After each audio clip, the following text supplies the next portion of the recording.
Agora a gente vai entrar num segmento que o senhor, como diz, segue com maestria, que é o segmento empresarial. E uma das questões que eu mais gostei em uma das entrevistas do senhor é o senhor sempre basear a sua governança na empresa através dos valores, né?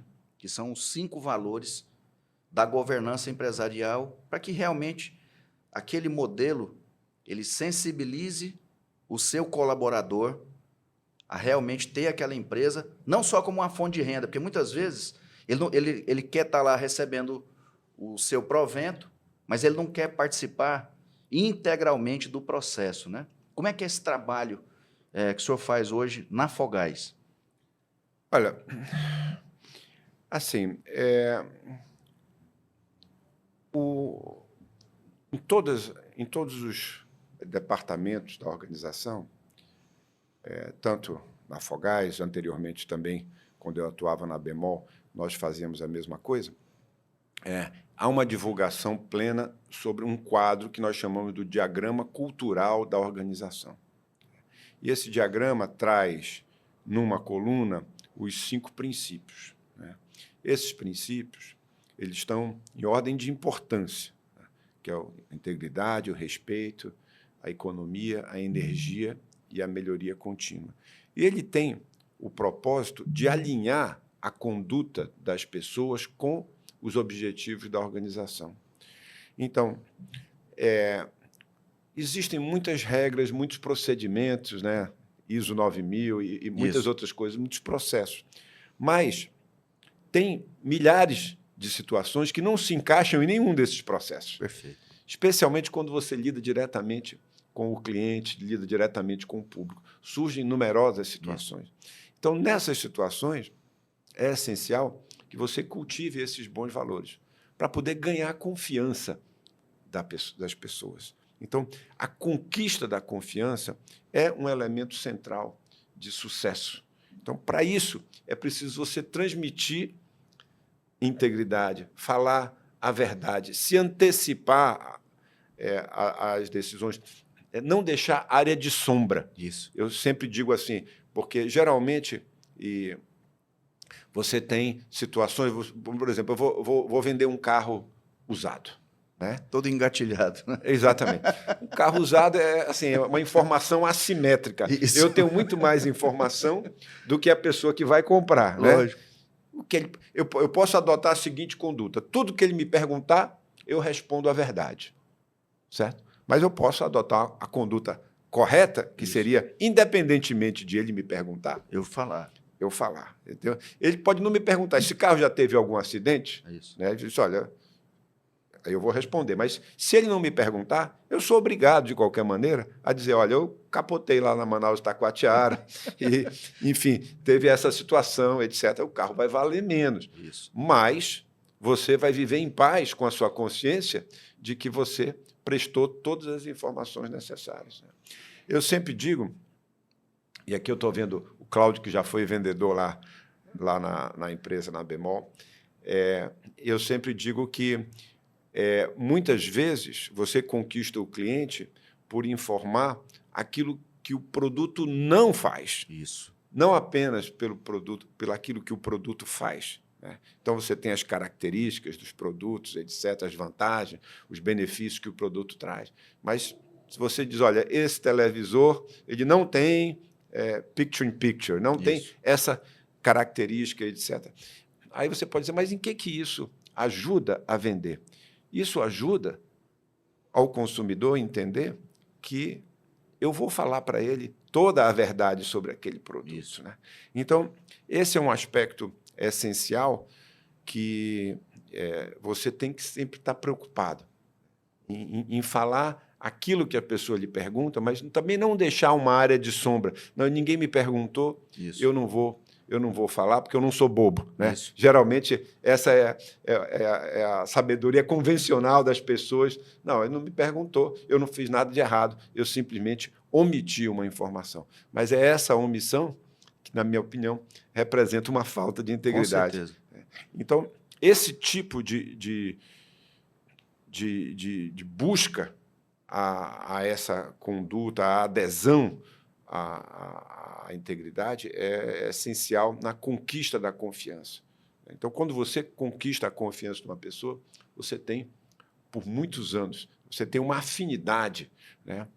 Eu acho que em marketing tem 3 níveis de afinidade entre um consumidor e uma organização. O primeiro nível de afinidade é aquele racional. Isso. Olha, eu ofereço um produto, ofereço um botijão de gás, ofereço um serviço, etc., etc., e por isso eu lhe dou esse prazo, eu lhe dou esse benefício, eu lhe dou esse desconto, etc., etc. Essa é a decisão racional, né? A decisão emocional é se nós conseguimos tocar, vamos dizer assim, a emoção do cliente. Isso. Lembrando do aniversário dele, oferecendo a ele algum outro gesto que toque ele em algum momento, né? Então, essa é uma maneira de conquistá-lo pela emoção. Mas a maneira definitiva e mais valiosa é quando o consumidor identifica que a organização e ele têm os mesmos valores. Excelente. Então, quando ele diz, não, essa é uma empresa que recolhe corretamente os seus impostos, que trata bem os seus funcionários, que não deixa de cumprir as suas obrigações trabalhistas, obrigações ambientais, que seja, ou qualquer uma outra, então, aí sim, eu tenho uma afinidade com aquela organização. Isso. E aí esse relacionamento tende a ser muito mais duradouro. Não, e outra coisa, pelo que eu vi das entrevistas do senhor e dos comentários, né, foi a política que o senhor sempre adotou, estando na Bemol, hoje liderando a Fogás, sem contar sucessos, né, que é o próprio cartão Bemol, né? Sim. Então, isso aí realmente deixa o consumidor próximo, né? E uma fala que, numa das entrevistas também que eu achei muito interessante, é que o foco do senhor sempre foi no cliente, né? Sim. Sempre. E o senhor falou assim, independente dele estar certo ou não, porque muitas vezes a pessoa reclama de uma coisa que não tem sentido, mas uma coisa que o senhor falou assim, eu prefiro, naquele momento, sanear aquele problema, do que prorrogar isso aí adiante e gerar mais conflito, mais desgaste, né? Assim, o cliente sustenta a organização, né? Eu sempre digo, sempre a todos os funcionários, né? Efetivamente, é o cliente que paga os salários de todos nós. Né? Então, se ele não voltar, não tem amanhã. O amanhã não existe sem um cliente que goste da organização, e isso é absolutamente essencial para o processo. Então, às vezes o cliente não tem razão e a gente tem que julgar, vamos dizer assim, com generosidade. Não precisa lógico. dizer sim para tudo. Lógico. O cliente também entende quando ele não tem razão. E é importante que as empresas tenham uma estratégia. Eles vão dizer sim para algumas coisas, mas para outros tem que dizer não. E tem alguns clientes que não fazem parte da sua estratégia. Então, você não quer aqueles clientes, porque não adianta, ele não se encaixa com o que você pode oferecer, né? Mas, de qualquer forma, é importante estar sempre centrado e focado em tratá-lo bem, tratar com respeito, mesmo quando você tem que dizer não, fazê-lo de uma forma gentil e carinhosa e respeitosa. Lógico. Eu acho que esse é o ponto importante. Por incrível que pareça, é como se a gente fosse demitir um cliente, né, da carteira, e eu, como médico, eu já tive que demitir paciente também. Sim, com porque certeza, sim. é aquele paciente que, por mais que o senhor se esmere, por mais que o senhor se dedique, por mais que o senhor tenha todo aquele carinho, parece que aquilo não tem fim, né? Aquela exigência, aquela cobrança, isso gera um desgaste, né? Eu acho que tanto para a organização, para mim é a mesma coisa, ao ponto da gente, de forma muito elegante, muito polida, né? Falar assim, olha, eu acho que eu não consigo atender às suas expectativas, mas vou lhe encaminhar para uma... Não, eu acho que a área médica ela está muito, muito sujeita a isso. É um relacionamento pessoal, individual, né? Intransferível. Intransferível, difícil, né? Em que eles esperam que os médicos sejam Deus, na verdade, né? Isso. E não estejam sujeitos, inclusive, a falhas e coisas dessa natureza. Então, eu acho que é um relacionamento difícil. Eu admiro os médicos que, assim como você, conseguem construir uma clientela, uma reputação, um nome baseado não só na boa conduta profissional, mas na boa conduta pessoal também. Exatamente. Nesse relacionamento é difícil, parabéns. Mas assim, o conceito do senhor, eu acho que talvez a nossa afinidade e a afinidade de quem está nos vendo aqui agora, que são pessoas amigas, né? Hoje eu falo que as pessoas de valor, a pessoa de princípio, elas se atraem. Então, é um conceito que eu tenho. Sim. Porque a gente vê pela energia. Acho que o senhor é uma pessoa que, com certeza, até por ser uma pessoa espiritualizada, temente a Deus, acho que o senhor entende o valor da energia das pessoas, né? Por exemplo, tem ambiente que a gente chega, que aquele ambiente está carregado, um ambiente parece hostil, né? Da mesma forma que a gente também tem ambientes extremamente alegres, né? A gente sente aquela energia positiva, né? E isso eu valorizo muito. E isso aí é importante também para os pacientes e para os clientes também, né? Quantas vezes eu recebo pacientes que estão extremamente fragilizados pela condição e que, na hora, eu esqueço um pouco a parte médica e vou trabalhar a parte psicológica, muitas vezes até espiritual da pessoa, tentando tranquilizá-la para depois, sim, entrar com a questão mais técnica. Eu acho que na parte comercial é a mesma coisa, né? É parecido, né? Mas numa escala diferente, porque aqui você está no relacionamento 1 a 1, né? Isso. Numa escala comercial, onde você tem milhares de clientes, não sei se consegue dar essa mesma atenção. Agora, com todos esses recursos de informática e de customização, está se podendo fazer mais, né? Esse é um dos benefícios, por exemplo, da chamada inteligência artificial, é que você pode individualizar o relacionamento com cada cliente à medida que você tem as informações sobre os algoritmos, ele. Né? Exatamente. E também tem a maneira de se comunicar com velocidade e a baixo custo com os clientes. Então, eu acho, saindo um pouco e falando um pouquinho do tema do momento aqui, que é essa inteligência artificial, eu sou otimista com relação ao uso disso a favor das pessoas, a favor do ser humano e melhoria.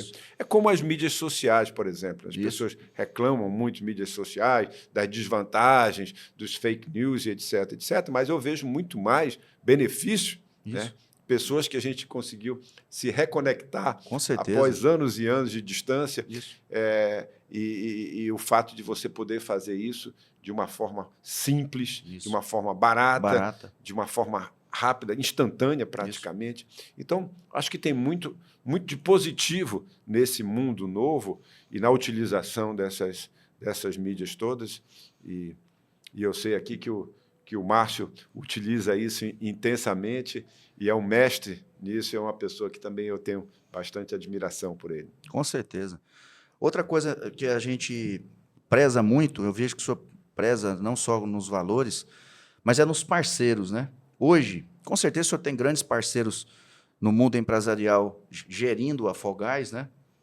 Desses parceiros, o senhor também tem todo esse cuidado em relação àquela empresa com os propósitos, aquela empresa que também, como o senhor, zela do seu colaborador, é uma pessoa que também tem todo aquele cuidado de esmerar por entregar o melhor. Com certeza, o senhor deve ter todo esse cuidado, né? Assim, a gente tem o cuidado de acompanhar os prestadores de serviço, os fornecedores. Tá? A Fogás não tem tantos fornecedores quanto outras organizações, porque a maior parte do fornecedor é o gás, é o botijão, que agora temos uma empresa própria, que é a Gasônia, que produz os botijões também. Mas a gente sempre tem cuidado com os fornecedores, especialmente no que diz respeito ao cumprimento das suas obrigações com os funcionários, né? Então, ainda assim, acontece de você ter que substituir fornecedores porque eles deixam de cumprir com as obrigações com os seus colaboradores ou com o governo. Então, a gente faz um acompanhamento Com certeza.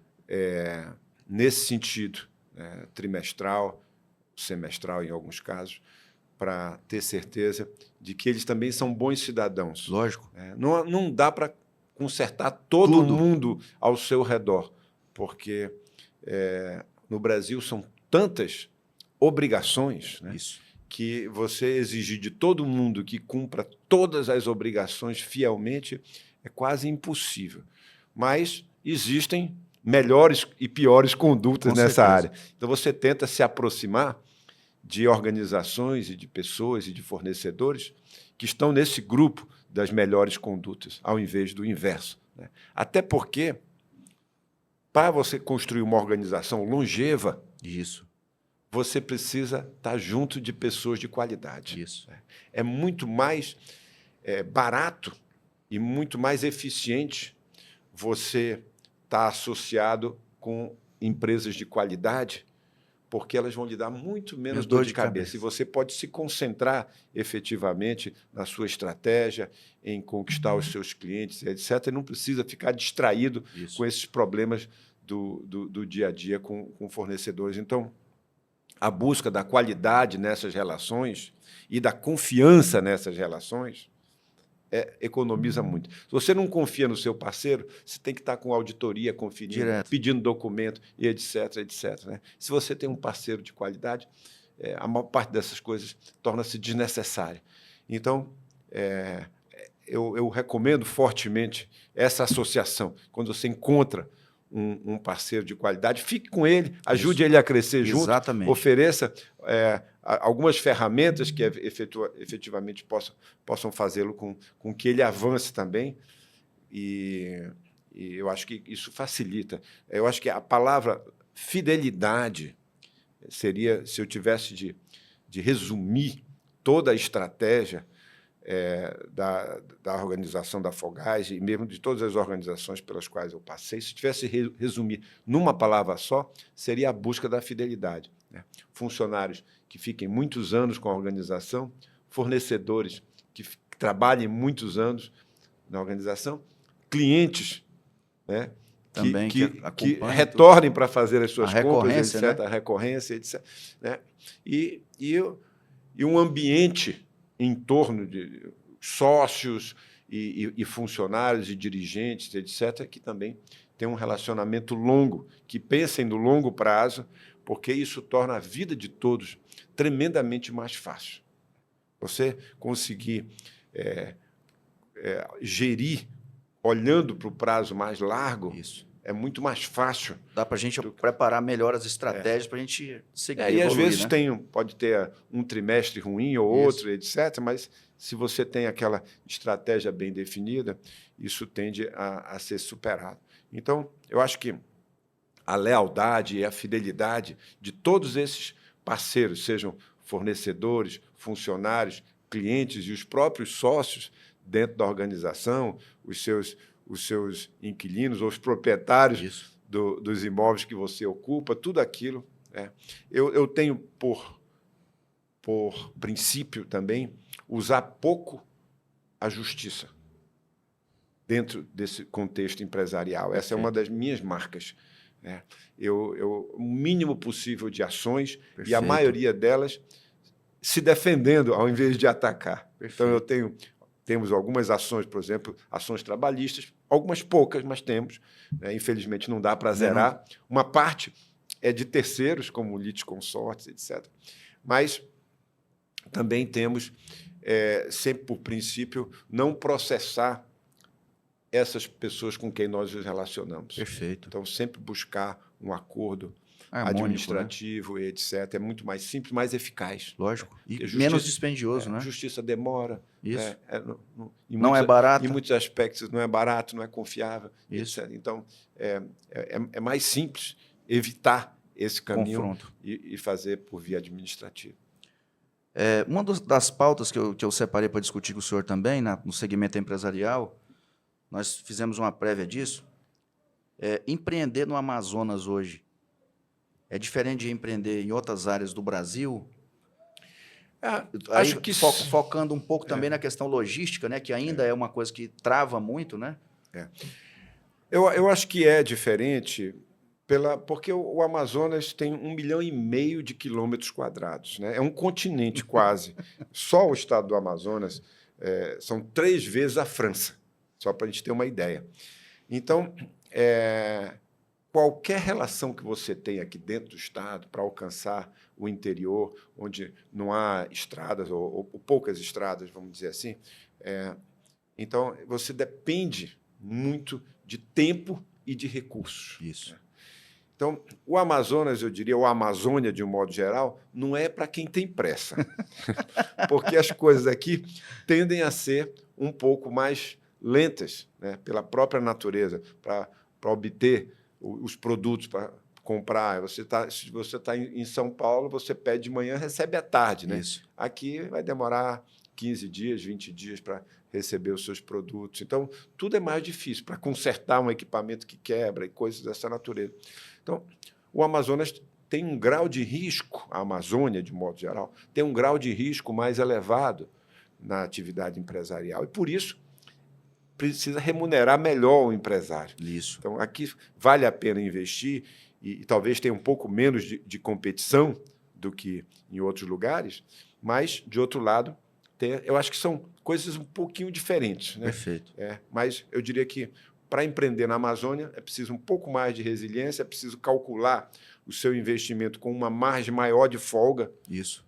Então, se você quer buscar, sei lá, 15% de retorno, mas então a sua conta não vai fechar com 15%, tem que buscar 20%, porque talvez aí você consiga 15%. Né? Então, eu vejo assim que a Amazônia tem essa característica. Você acaba gastando mais recursos do que estima, é fácil furar os orçamentos aqui, né? E furar especialmente o orçamento do tempo. Exatamente. Né? Então, esses são aspectos aqui. Em um ambiente de juros altos, então, isso cobra um preço, porque o juro, se você toma dinheiro emprestado para empreender aqui na Amazônia, esse é um desafio maior, porque se demora mais tempo, você paga mais juros, Mais juros.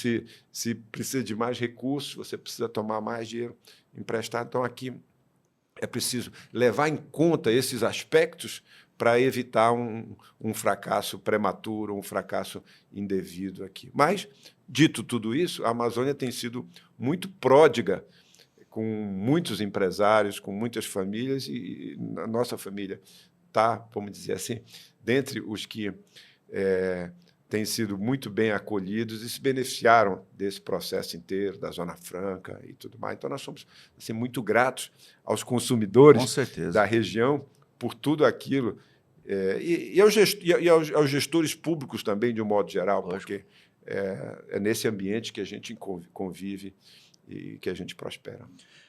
Professor Jaime, e assim, em relação aos números hoje da Fogás, que eu li, eu acompanhei que hoje a operação já não está só aqui no estado e nem na região norte, já está em outros locais do Brasil, né? Queria que o senhor comentasse esses números para a gente, até para o consumidor do senhor ter uma ideia do que é a Fogás hoje, né? Bom, a Fogás é uma empresa de 67 anos, né, que atua ainda predominantemente. A Fogás é líder na região norte do Brasil, de modo geral. Se nós pegarmos a região norte do Brasil, de modo geral, nós somos a empresa líder, mesmo incluindo os outros estados, como é o caso do estado do Pará, onde nós temos uma participação pequena, Certo. mas, no conjunto, temos uma participação expressiva. Então, nós atuamos em todos os estados da região norte do Brasil, com exceção do Tocantins. E, mais recentemente, também fizemos algumas aquisições para atuar no Mato Grosso e na região do Vale do Paraíba, em São Paulo, né? Aquela região ali de São José dos Campos, tem uma unidade lá, que atende a região do Vale do Paraíba e o sul de Minas Gerais. Então, essa tem sido, tanto o Mato Grosso quanto essa região de São Paulo e Minas Gerais, tem sido experiências novas para nós, onde nós ainda estamos aprendendo. Nós estamos há 2 anos nessas regiões, são operações que, no início, nós tivemos alguma dificuldade, mas agora são operações já rentáveis. e nós estamos satisfeitos com o andamento, né? Tem muitos avanços. A Fogás é uma empresa muito inovadora, né? Eu tenho a sorte de trabalhar com pessoas assim que são muito inovadoras. Meu filho José Isso. é um exemplo.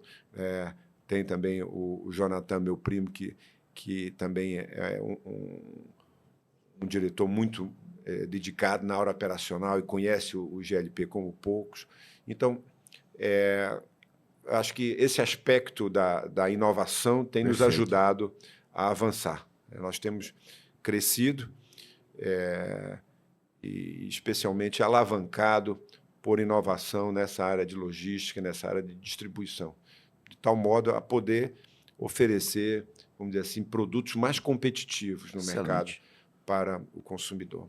Porque o objetivo da inovação e, lógico, da tecnologia é facilitar processos e exatamente fazer o que o senhor está fazendo, é tornar o produto mais competitivo, né? E eu li isso aí nas entrevistas do senhor também, o senhor falando que realmente um dos braços da Fogás é exatamente a inovação, né? Sim. E hoje quem coordena a inovação é o José que está na frente? A maior parte dos projetos, com certeza. Ele, depois que veio trabalhar nas empresas, já faz aí cerca de 10 anos, né? Alavancou muito as nossas ideias, com muitas inovações em várias áreas, na área de distribuição, na área de novas lojas, novos centros de distribuição, inovações também na área de logística e de digitalização, né, com novos processos, aplicativos para praticamente todas as relações aqui com o fornecedor, com o consumidor, com o cliente granel.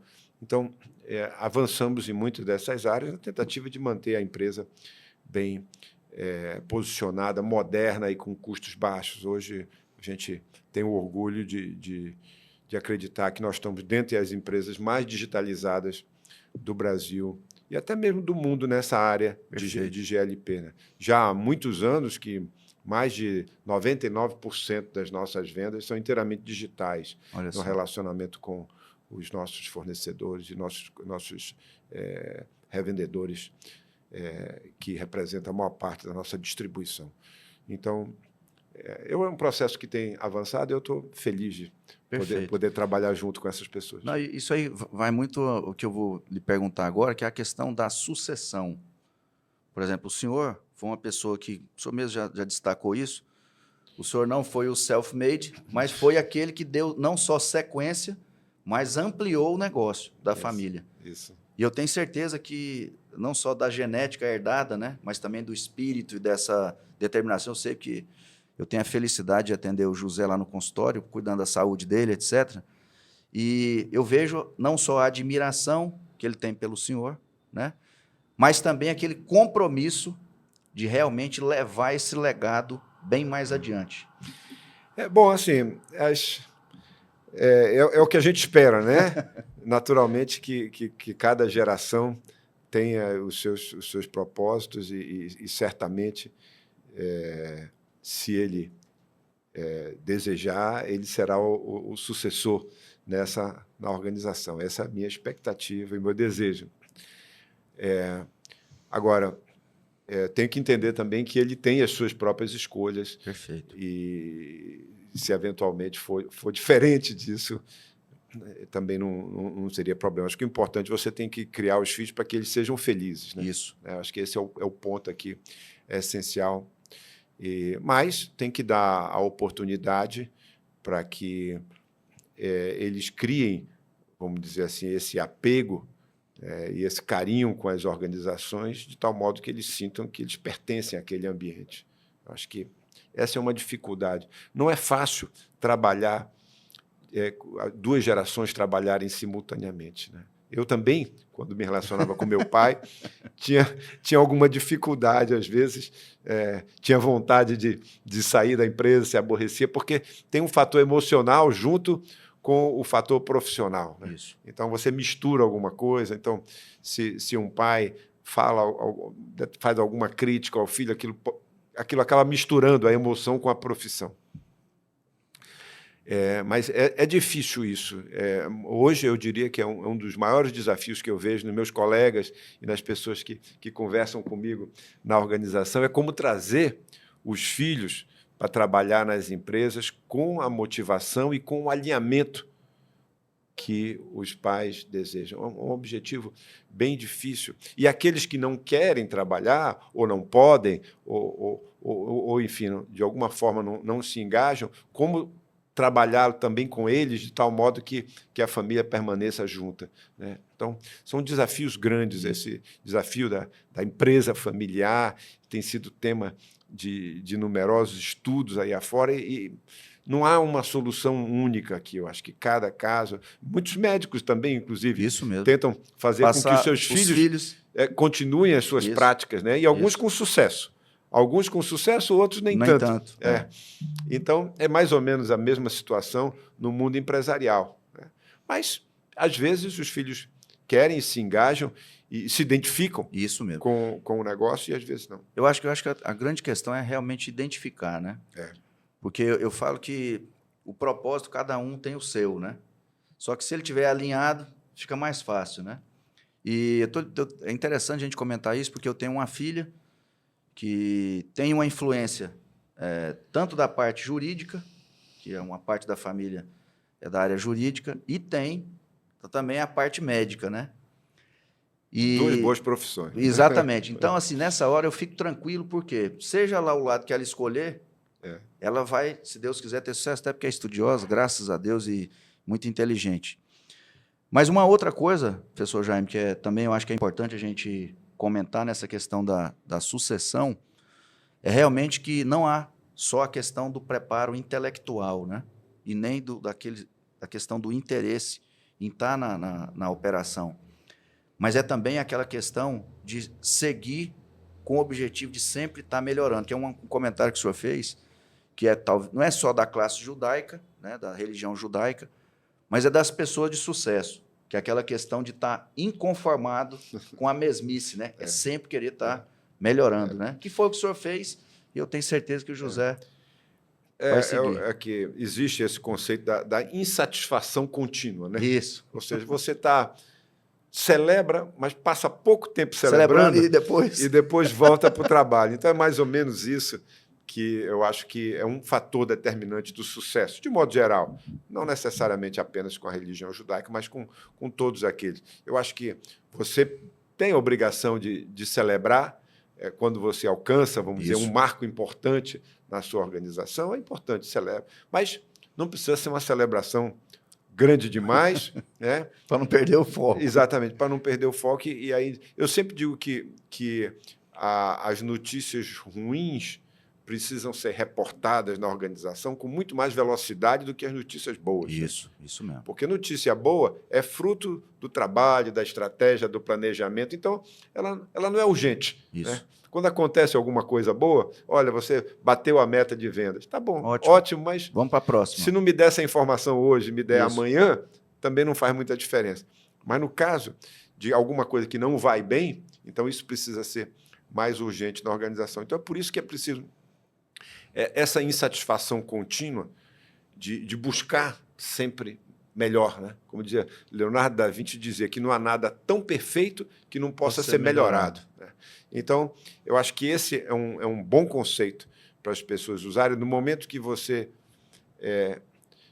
alcança alguma posição de destaque, de liderança, etc., você não pode relaxar. Isso. Então, essa paranoia contínua de que, olha, tem alguém aqui correndo atrás de mim, tem algum concorrente me perseguindo, e se eu relaxar, eu vou perder a minha posição, é verdade, e precisa estar presente no dia a dia do empresário de sucesso.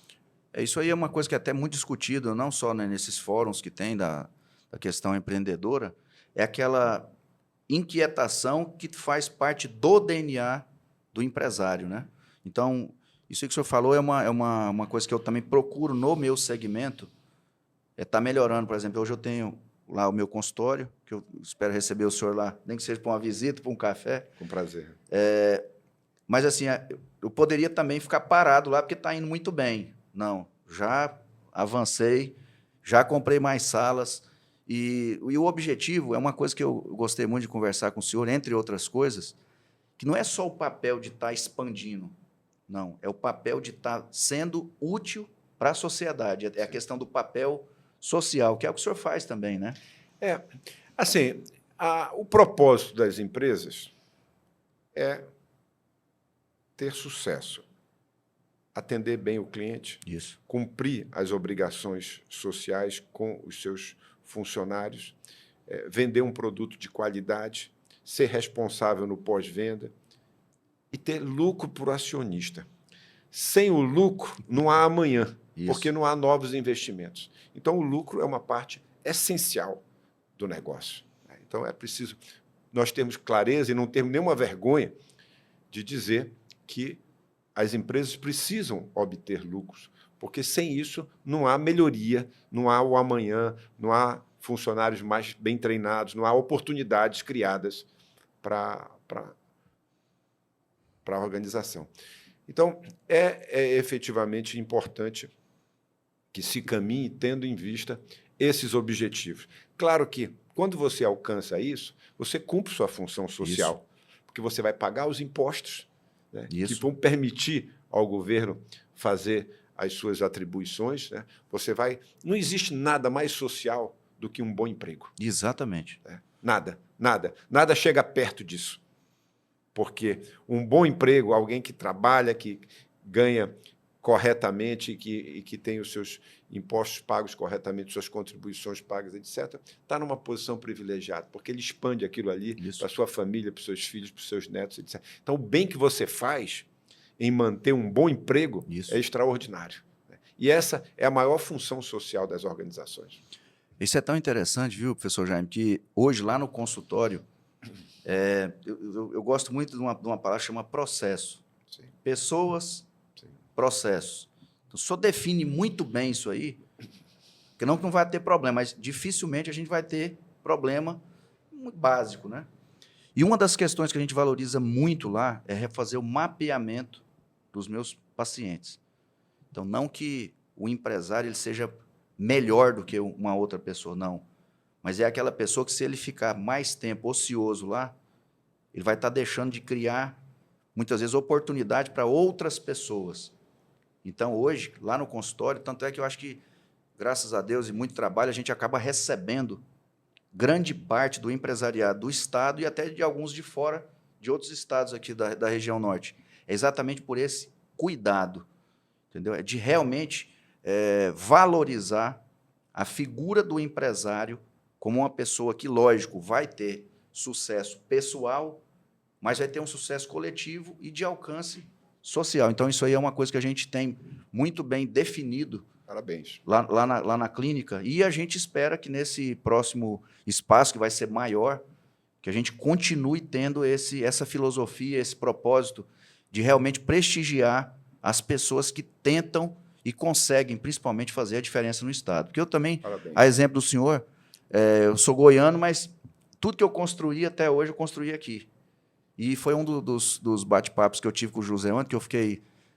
Eu falo que quando eu recebo o José, é 50% de consulta e 50% de troca de ideia.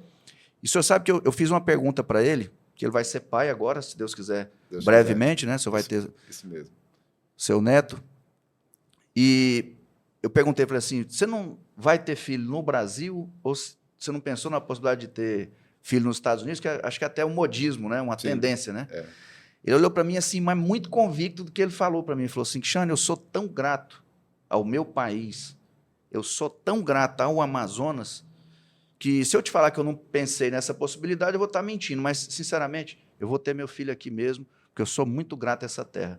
E isso aí, professor Jaime, me encheu assim, não só de orgulho, por saber que realmente as pessoas que estão aqui e que fazem a diferença, né, elas honram o Estado, né? A exemplo do senhor e lógico, do José e de mim também. Isso é muito bom de escutar, viu? Essa é uma boa terra. Né? Essa é uma boa terra e nos acolheu muito bem.